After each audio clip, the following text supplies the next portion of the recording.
To begin with, thyroid is a small gland. It's situated at the lower part of the neck, and it releases two hormones. One is T4 and the other is T3. Both of these hormones are released by the thyroid, but the greatest preponderance is T4. The important thing to remember is that T4 is a prohormone. So a hormone by definition is something which is made in one part of the body and then travels to another part of the body to exert its effects.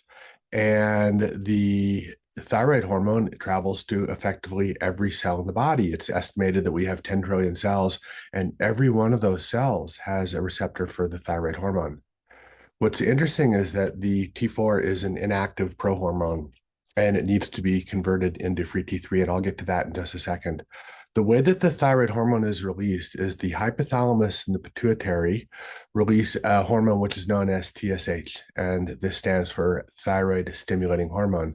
And this is the hormone that is typically measured when most conventional doctors look at thyroid testing. And because I have recognized in my years of practice that this is a woefully inefficient way of understanding what's going on in the thyroid gland, in the iHeal course, we test the full spectrum of thyroid measurements, and we'll cover those a little later in this discussion. The TSH goes to the thyroid gland and it tells the thyroid cells to start making T4 and T3. I would say it's probably something like 90% of the hormone that comes out of the thyroid gland is T4, maybe 10% is T3. And what T4 refers to is a tyrosine amino acid with 4 iodine atoms attached to it, thus the T4. It should be no surprise then that T3 is tyrosine with only 3 iodine atoms. And what happens is that when T4 goes to the cells, there is an enzyme which is called an deiodinase that removes one of the iodine molecules from the T4, making T3. So T3 is the active form of the thyroid hormone. And what you notice is on the laboratory testing, we measure free hormones, which is free T4 and free T3. This is really important because these hormones don't travel through the bloodstream freely, but they are bound to what are known as carrier proteins. And there's a thyroid binding globulin. And what this is it's a protein that basically gathers up the thyroid hormone and delivers it through the body. So you can instantly see that if you were measuring just the total amounts of the thyroid hormone as opposed to the free and bioavailable amounts, that you could have an erroneously elevated level of thyroid hormone. Because if you've got, let's say, 10 units of thyroid hormone and all 10 are bound to thyroid binding globulin, you would have no units of thyroid hormone available for activity in the cells. Conversely, if you have 10 units of thyroid hormone and only one of those units is bound to thyroid binding globulin, one would surmise that then there is 9 units of thyroid hormone that are available at the cellular level. So TSH tells the thyroid gland to start making thyroid hormone. And this is a basic negative feedback loop. And typically what happens is in the body, and this typically applies to the thyroid gland as well as the adrenal glands as well, is what happens is the brain gives a signal to the gland, let's say thyroid or adrenal glands, to start making their respective hormones. In this case, it would be thyroid hormone or cortisol. And then what happens is as that amount of hormone builds up, it negatively feeds back to the brain so that as the brain perceives that the level of thyroid hormone, or in speaking about the adrenal glands, the amount of cortisol builds up, then the loop shuts down and the brain diminishes the amount of signal which is going to the respective target organs. So this is a negative feedback loop. And one of the problems with thyroid management in conventional treatment is that we think that it is as simple as saying that if the thyroid hormone is low, the TSH is high. If the thyroid hormone production is high, the TSH is low. But what happens is because of a number of different factors, which are effectively rooted in the energetic metabolic energy level of the health system's pyramid, we soon recognize that this doesn't necessarily follow suit, particularly when we get into places of high stress or high inflammation or high levels of underlying infection. Because when we get into these kind of states, the high product from the gland, which then negatively feeds back through the brain, that gets disrupted. And the brain, for whatever reason, chooses to lower the signaling to the respective gland. So what happens is when there is prolonged dysfunction, say in thyroid hormone production, the brain stops making TSH irregardless of what the levels are in the bloodstream of the thyroid hormone. And along these same lines, in adrenal dysfunction, when our body has been making inappropriate amounts of cortisol, the cortisol releasing hormone released by the brain does not necessarily parallel what is being made at the gland. So instantly you can see that there's sort of a disconnect between the TSH, which is released by the brain, and the free thyroid hormones, which are available at the cellular level. Now, you remember that the thyroid hormone is part of the metabolic energy level of the health system's pyramid. And this means that it needs to be considered in concert with cortisol and with insulin as well. Remember that cortisol is a catabolic hormone. It breaks down tissues to liberate glucose for the bloodstream. Conversely, insulin is an anabolic hormone, meaning it when we have high levels of glucose in the bloodstream, it ferrets some off into its storage places. And this is in glycogen in the tissues.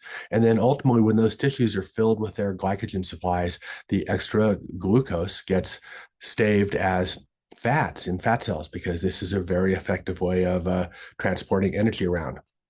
And thyroid is our hibernation hormone. It's the thermostat of the body. And it makes sense that when we get into a stressful situation, the most significant human stressor being not being able to find food, it would make sense that we would then defer to a low thyroid function. And this is when, in levels of high stress and high inflammation, the TSH sort of gets off the rails and doesn't necessarily parallel what we see being produced in the thyroid gland or the active thyroid hormones at the tissues. So somebody can have effectively lower levels of thyroid hormone. One would expect to see an elevated TSH, but it is not uncommon to see a normal TSH. And this is an important consideration that we need to remember. So what I want to do next is to share a screen here and to look through these thyroid hormone results that I have pulled up. And we will do that. Let me get here. Okay, so for starters, once again, I want to start here with the picture that I drew out here of where metabolic energy sits in the health system's pyramid. Recall that nutrition is foundational. And then after we establish these nutritional foundations, these are just things that allow our cells and our physiology and our biochemistry to work. I mean, if your car doesn't start, you make sure you got the right car key, make sure there's gas in the tank, make sure there's oil in the crankcase, there's air in the tires. Our body works the same way. So once we've established those nutritional foundations, the next most important thing is that our body is able to maintain its energy. But recall the human animal was typically predisposed to periods of feast and famine. So we wouldn't necessarily know that our next meal could come from jumping in the car and driving down to the 24-hour store down the block. What happens is when we get into the stressful state of not being able to find food, our body naturally defers to a more hypothyroid state. And that makes perfect sense. Because if you were God or you were nature and you developed an animal that you knew may not be able to find food on this planet, it would make sense that if you were going for days to weeks to maybe months without eating as much as you'd like, that we would want to be able to tamp down our metabolism. And what's interesting is as we get into this tamp down metabolism, typically associated with higher cortisol secretion, we move to a state of hypothyroidism. So once again, it's important that we consider these three hormones collectively.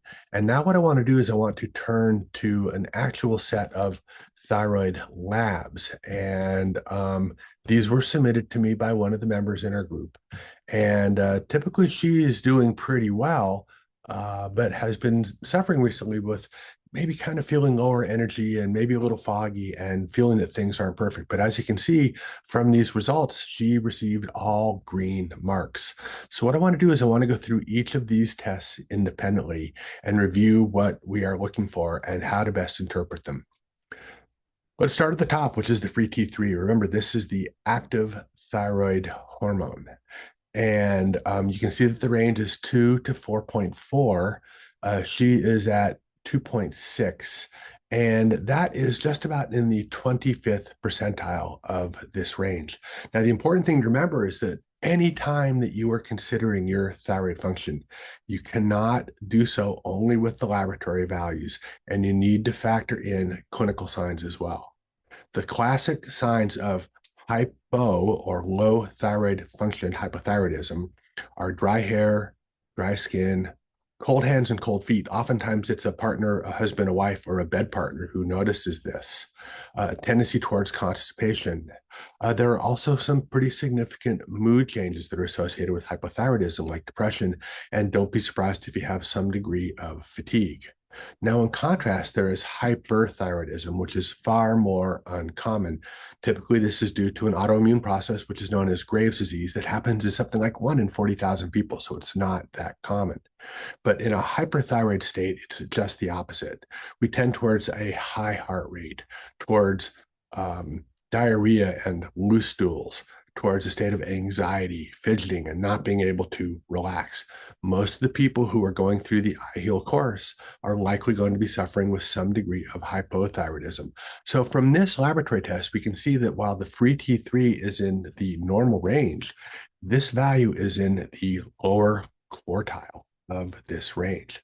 And I think if there is one thing that's important to remember that my 15 years of doing functional medicine have shown me, and really 25 years of using bioidentical hormones to include thyroid replacement strategies, is that for most people, they begin to feel good when their free T3 is in the upper half to upper third of the range, irrespective of the TSH. And that's why I took some time earlier to review uh, the signaling of the TSH, because it's very common that we will see a TSH which is in the normal range. And you can see what her TSH is here. It's 0.77.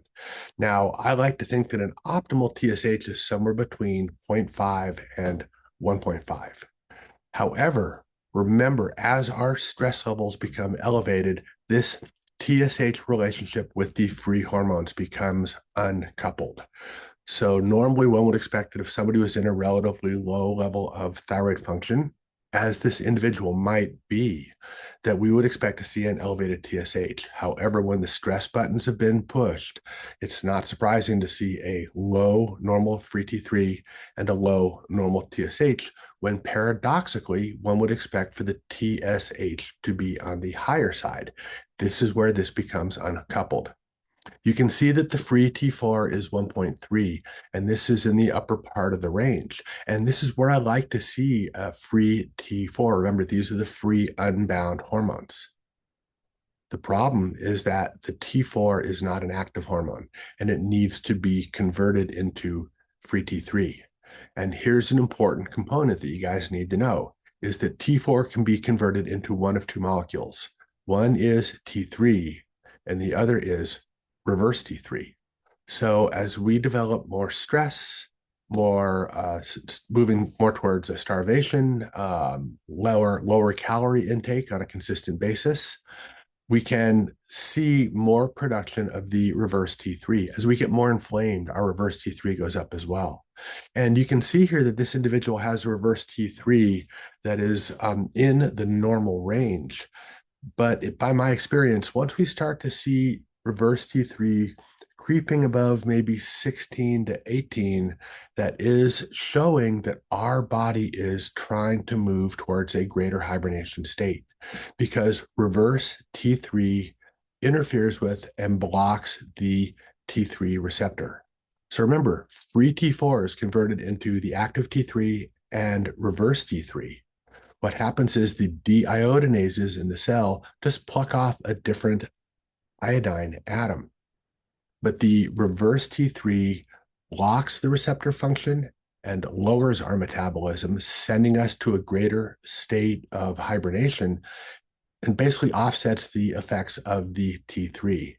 And the last thing that I want to review in this test is the anti-TPO. a question was posed to me that now this is a marker of Hashimoto's thyroiditis. There is one other marker, which is TG. It stands for thyroglobulin. And in very rare cases, an individual can have elevated TG, but a normal anti-TPO. But most people who have Hashimoto's elevate their anti-TPO. How is it that we can have markers to an autoimmune process, but be in the normal range? And I can tell you that having looked at hundreds, if not thousands of tests like this, that I've never once seen anybody with an anti-TPO of 0. So what this suggests to me is that our immune system is in a constant state of surveillance. And at a certain degree, we're always making a small amount of antibodies against our thyroid gland. What happens is as the anti-TPO starts to go up, and again, if I wouldn't say an anti-TPO of 33 was normal, with 34 being abnormal. We're looking at trends. And so this individual has a low anti-TPO. I don't think that she's exerting any evidence of Hashimoto's thyroiditis, but imagine that her stresses persisted for another year. I wouldn't be surprised to see a panel in which the free T3 had gone down a little bit. The TSH might stay the same, as might the free T4, but then we start to see some changes in the anti-TPO and the reverse T3. Conversely, as this individual works on her stress response, works on maintaining a low inflammatory state, and maybe even works with some adaptogenic herbs, I would expect to see that this panel would actually improve. So can we improve a thyroid panel without using thyroid replacement therapy? This is replacing the T4 or the T3 or a desiccated product like Thyroid, which is a combination of T4 and T3. And the answer is yes. Because remember, our body is moving towards a relative state of hibernation, of low metabolic function, because our cortisol can tend to be elevated. Now, this individual has an almost perfect cortisol curve, but I do know that there have been a number of stressors in her life recently. And as with so many things in medicine, we need to be thinking about progressions over time. You can never look at an individual's health with just one snapshot at one period of time. I mean, that's going to tell you where they are in the here and now, but it's not going to tell you what happened in the past or where they might be going in the future. So this is a relatively healthy looking thyroid screen, but I would suggest that if this person might consider trying some thyroid hormone, that it would be interesting to see if she might notice that some of these symptoms that she was having would be improved. So if she could get that free T3 up into that 3.3, 3.4, 3.8 range, what that's going to do is it may push down the TSH even more, but I'm not concerned about that.